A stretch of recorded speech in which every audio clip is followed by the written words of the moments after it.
Hello and welcome to this YouTube live right here on NDTV's YouTube platform. My name is Sanket Upadhyay. Of course, the biggest story as of this moment is the Citizenship Amendment Bill, which has been passed both in the Lok Sabha and the Rajya Sabha. However, passage of this bill has not meant a clean passage in terms of its social impact, and that too in the Northeast. We've seen pictures coming in, and as a responsible channel, not airing anything that will flare up tensions and create a situation that will be untoward for the authorities to manage. So we are cognizant and respecting that. The point that we are trying to make over here is that there is essentially perhaps some sort of a mismatch in what the government's reading of the possible impact of the Citizenship Amendment Bill is concerned and what exactly happened on the ground. Obviously, had the government known that this is going to be the response on the ground, they would have acted a little differently, unless of course they want to do it deliberately, which I would at this moment refrain from saying. The biggest point over here is that here you have a government which made a lot of assurances. Their assurances were on multiple counts. A lot of relief in terms of steps taken by the government were taken for the Northeast. The ILP states or states that have an inner line permit were exempt. 3 self-ruled districts of Assam were exempt. States in the 6th schedule were exempt in the Northeast. Now, these were steps that the central government took, thinking that this will be assurance enough to the Northeast that your biggest concern that post the Citizenship Amendment Bill, a lot of people are going to settle in your states and perhaps harm or jeopardize the ethnicity of those of the people from those states. This will be a concern that will be addressed. Now, obviously, those fears have not been allayed. People are still up in arms. They're upset. So what exactly is the reason why the people do not or are not willing to take the assurance of the central government? All the assurances that I told you about came in black and white from the government. And despite all of that, you have protests on the ground. Why is the Northeast still burning despite the assurances?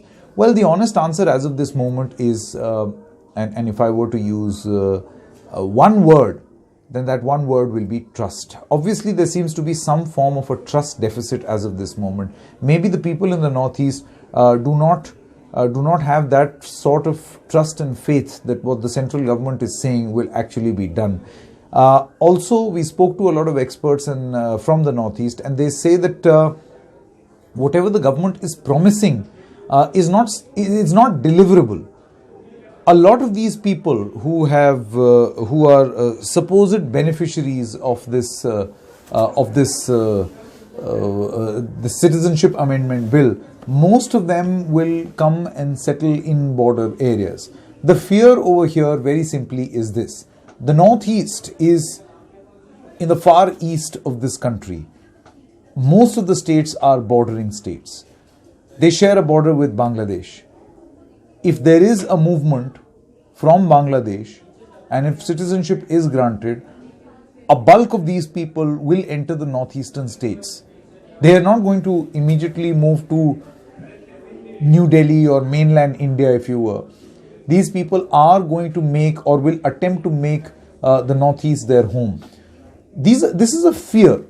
Now, at best, what the government can do is allay those fears. You have a Prime Minister, you have Amit Shah, who spoke from the floor of the House, both in Lok Sabha and Rajya Sabha, that Muslims as well as people from the Northeast do not really have to worry in the aftermath of this bill. The Prime Minister tweeted, again assuring the people of the Northeast that you do not have to worry. None of the concerns that you are raising are going to come true, which means that what you perceive as a possible challenge is not going to happen, and the government is going to take utmost care. Even then, the people in the Northeast and largely in Assam, which is burning at this moment, are not abiding by this or are not accepting this assurance. In fact, all through the day we spoke to a number of MPs from the northeast of the BJP. Remember, they have a sizable number. Spoke on the condition of anonymity, did not want to come out and speak in the open, and they were all of the opinion that perhaps there is some form of a misreading of the situation on the ground, and the situation is extremely complex.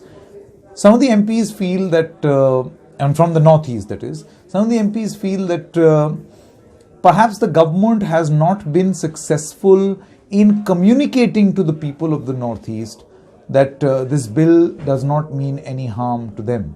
The bill actually protects their interests. So it's the communication. Some feel that the problem is with the bill, and they're not saying it very openly and obviously on the condition of anonymity, because they'll go against the party line. And then there are others who feel that the bill is fine. It's just that its message, the right message, has not gone to the people of the northeast.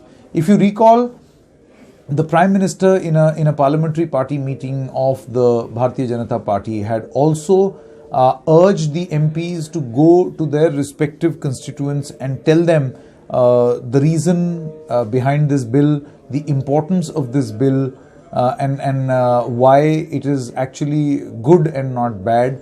And most of the fears that are being addressed are either unfounded, or they are with an element of notoriety from the opposition. So this is largely what is the discussion as of this moment. The only point that one needs to make over here is that the central government has to move in fast in terms of controlling the situation in the northeast, because right now there are reports of people defying the curfew in Assam. You can't seem to be taking action against your own people. This Assam is a state, and most of the northeast has voted Bharatiya Janata Party. Assam has a BJP government, and for them to have this sense of betrayal, this sense of being cheated, is not going to make political sense for the Bharatiya Janata Party. So if I were to believe what this one MP of the BJP told us, that we have not been successful in communicating to the people that they need not worry, then this is a huge flaw before the passage of this bill. They should have been able to convince, they should have done their management and convincing before the passage of this bill.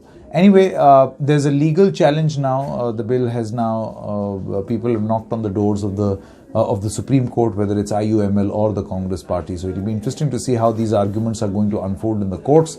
But politically speaking, whether this is the Northeast harakiri for the BJP, or there is really a big strategy. I mean, if you speak to the opposition and if you ask them this question, they'll turn around and say that the only and only strategy is that the BJP wanted a polarized narrative to continue in the run-up to the Bengal elections, and this was just a delicious opportunity that they created for themselves to go into the Bengal elections. If you recall, there's a statement that came in the newspaper today by the chief of the RSS, who said that a bulk of these Hindus who will benefit are in Bengal.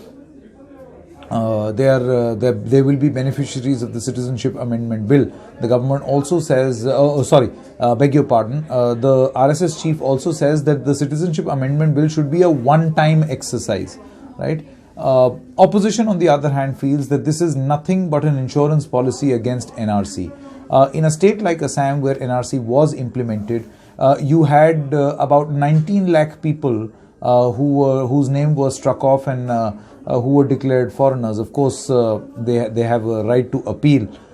With the passage of this bill, and if this bill becomes law very soon, and if it is not struck down, lots of ifs, then in that case, all those people who were non-Muslims, whose name was struck off the citizens list, basically Hindus, Sikhs, Parsis, Jains, any other religion other than Muslims, they can be welcomed back into India.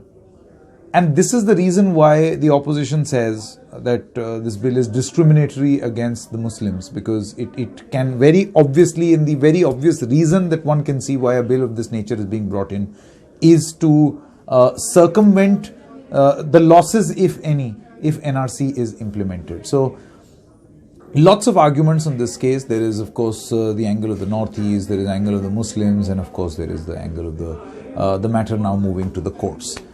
One more important point that I wanted to discuss over here is and this is very significant. I'm going to talk about this on my show also at 9:30, Trending Tonight. Here is a government, when it abrogated Article 370, it said that we want to unite this country, integrate parts of this country by governance under the same law. Creating any system within a system is actually discriminatory, is wrong. And that is why you cannot give special perks and powers to one set of people in one state. And that's why there should be abrogation of Article 370. It was the bedrock of corruption. It was the reason for infiltration and terrorism, and we've struck it off, and now Kashmir has been truly integrated. No separate law for Kashmir, one nation, one rule, one law, right? That was the argument that was given post the 5th of August. Now in the Northeast, this very government, within a few months of giving this one nation, one rule sort of logic, has created a different set of rules for the Northeast. So does this mean that this is an acceptance, perhaps even failure, of the government's conviction that you can rule this country with one monolith of a rule? You can't. And perhaps this is a realization that the government has had, that Northeast is a peculiar challenge as of this moment, and it needs separate set of rules, some amount of tweaking to what is largely applicable to the rest of the country. So is this the admission and failure of the government's own argument that it placed in the case of the abrogation of Article 370? That was one of the points that I wanted to discuss. Alright then friends, thank you so much for watching this YouTube live. I'll see you again. Till then, goodbye.